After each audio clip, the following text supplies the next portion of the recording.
Hi hello friends, welcome to KDH recipes. இன்னைக்கு நம்ம என்ன பார்க்க போறோம்னா, தட்டைப்பயிரை வச்சு ஒரு சூப்பரான சைட் டிஷ்ஷாவும் நம்ம செஞ்சு சாப்பிட்டுக்கலாம்.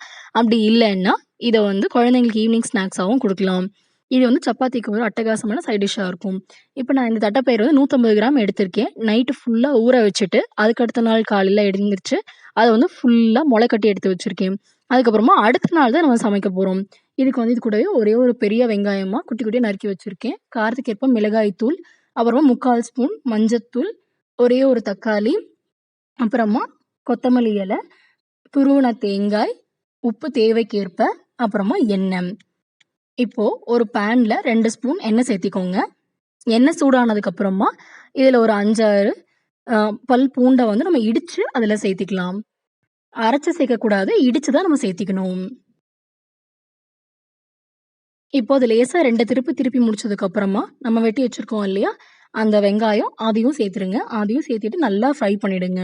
இது பொன்னிறம் ஆகுற வரைக்கும் வெயிட் பண்ணணும்னு அவசியம் இல்லை. கண்ணாடி பதம் வந்தோடனே நம்ம நிறுத்திக்கலாம்.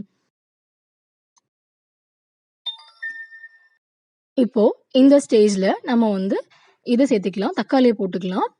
தக்காளியை போட்டுட்டு இதுல உப்பையும் மேல அப்படியே தூவி விட்டுடுங்க. அப்போ நல்லா குழஞ்சு வரும்.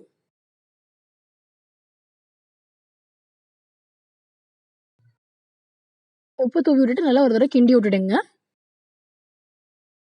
கிண்டி விட்டு முடிச்சோன்னா நம்ம முளை கட்டி எடுத்து வச்சிருக்கோம் இல்லையா தட்டைப்பயிறு, அதையும் அதுக்குள்ள சேர்த்திக்கோங்க. சேர்த்திட்டு 2 தடவை நல்லா கிண்டிடுங்க. கிண்டி முடிச்சதுக்கு அப்புறமா நம்ம இருக்கிற மசாலாஸ்லாம் நம்ம அதில் ஆட் பண்ணிக்கலாம்.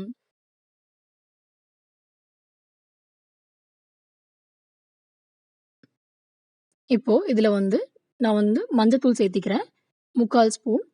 அதுக்கப்புறமா தனி மிளகாய் தூள் சேர்த்திருக்கேன் 1 1/2 டீஸ்பூன் சேர்த்திருக்கேன் நான். இப்போ இதை முதல்ல நல்லா கலந்து விட்டுடலாம். கலந்து விட்டதுக்கு அப்புறமா தேங்காய் நம்ம துருவி வச்சிருக்கோம் இல்லையா, அதையும் நம்ம அது கூட சேர்த்து நல்லா மிக்ஸ் பண்ணிடலாம். தேங்காய் நீங்க எவ்வளோ வேணா போட்டுக்கலாம். தேங்காய் எவ்வளோக்கு போடுறீங்களோ அந்த அளவுக்கு நல்லா டேஸ்டா ரிச்னஸாகவும் இருக்கும்.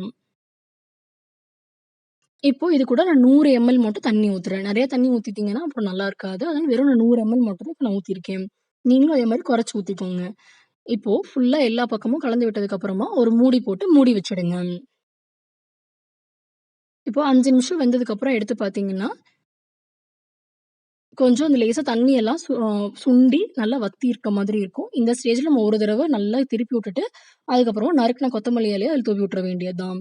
அவ்வளோதான், நம்மளோட சூப்பரான சைட் டிஷ் ரெடி ஆயிடுச்சு. இது உங்களுக்கு பிடிச்சிருந்துச்சுன்னா, கேடிஹெச் ரெசிபீஸ்க்கு லைக் பண்ணுங்க, ஷேர் பண்ணுங்க, சப்ஸ்கிரைப் பண்ணுங்க. தேங்க் யூ ஃபார் வாட்சிங்.